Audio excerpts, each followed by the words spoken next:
Have you ever wanted to go back to being a child? To experience life through a youthful lens, free to do whatever with your spare time? Many desires to return to childhood stem from the innocence we had as children, when we weren't made acutely aware of how the world worked and felt as if anything was truly possible, constantly taking in new information about the world around us and expanding our understanding. In The Legend of Zelda: Ocarina of Time, the protagonist Link is forced to grow into an adult rapidly, and as he does, the world around him physically changes. Once, where large castle courtyards stood, full of lively dancing and singing, now lies an abandoned and destroyed castle town, where the dead roam the streets looking for their next meal. Link, having been transformed into an adult, must become accustomed to this new world after having been gone for 7 years.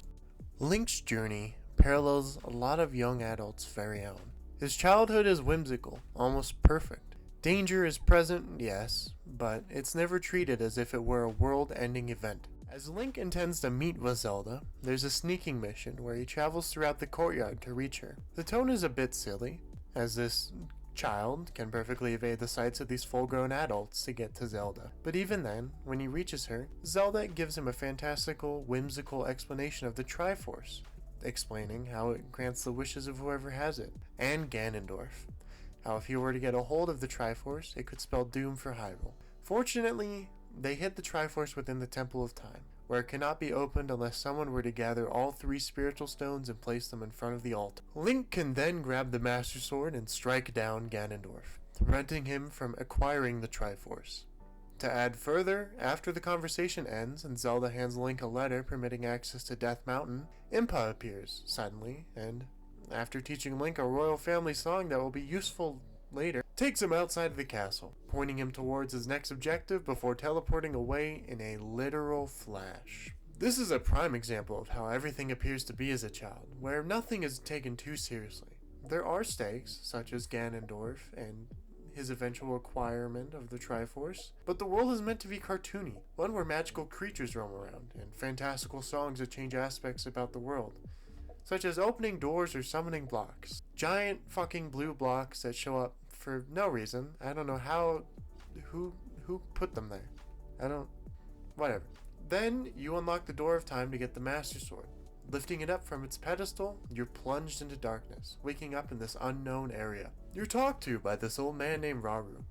He informs you that Ganon took advantage of the Door of Time being open and being able to enter the Sacred Realm, gaining unimaginable power.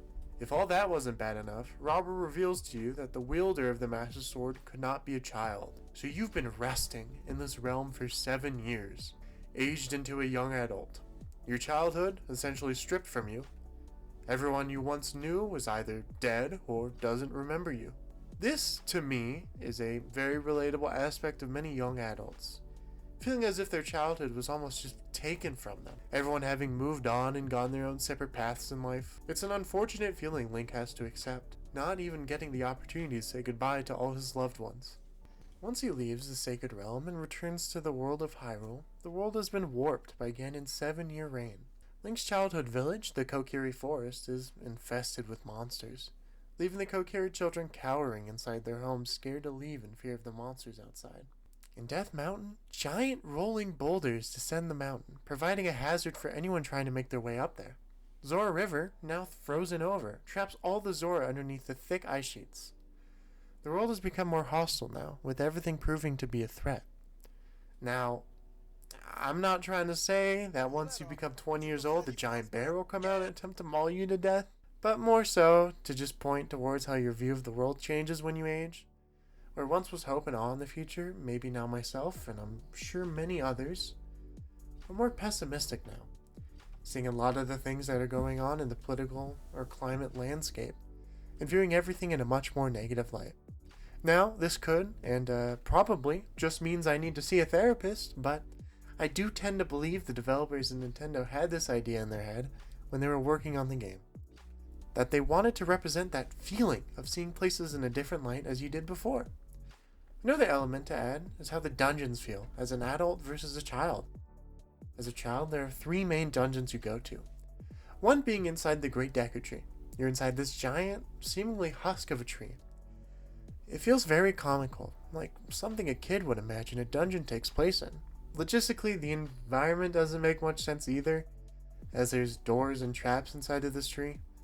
The same thing applies to a later child dungeon taking place inside a giant fish, where there are these nonsensical designs, giant gut doors, jellyfish enemies alive inside of it, and bats?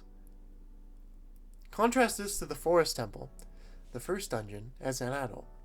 The environment feels oppressive, the dungeon itself being locked away deep inside the lost woods, and you can feel it. Vines growing on the walls, giant spiders infesting it. The feeling of an ancient threat festering in here is apparent from the moment you walk through the gate. The dungeon's difficulty ramps up too. I'm not, completely ashamed to admit that I got stuck here for a minute or two despite having played this game literally thousands of times. There's also an extremely missable key that's hidden in the entrance, and the dungeon itself is a lot less linear, having multiple rooms open to you at the start, so you get to pick and choose which one you want to do first. Another perfect example of the dungeons is that of the Shadow Temple, where it's quite literally described as a place the royal family used to interrogate their enemies. E-rated. Blood is shown multiple times alongside guillotines that strike down heavily, reverberating throughout the dungeon. Heck, I would even be willing to say that the reason for the bottom of the well showcases how Link going to the future and back, knowing what happens, affects even his childhood.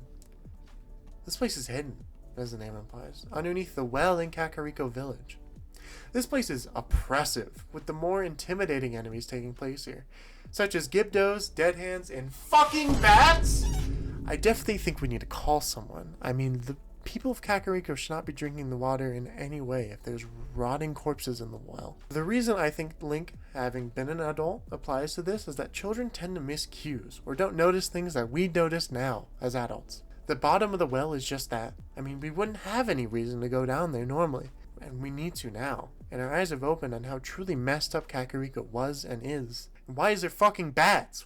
Where are the bats coming from? We need to stop the bats! Link's journey is perilous.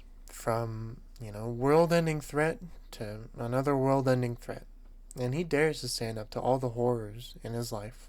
Armed with only his sword and a few items, he takes on these threats, besting them all to secure a prosperous future for Hyrule. And I think that's what's important. Regardless of how bad things get, I think we can all exhibit the courage Link does and make a change.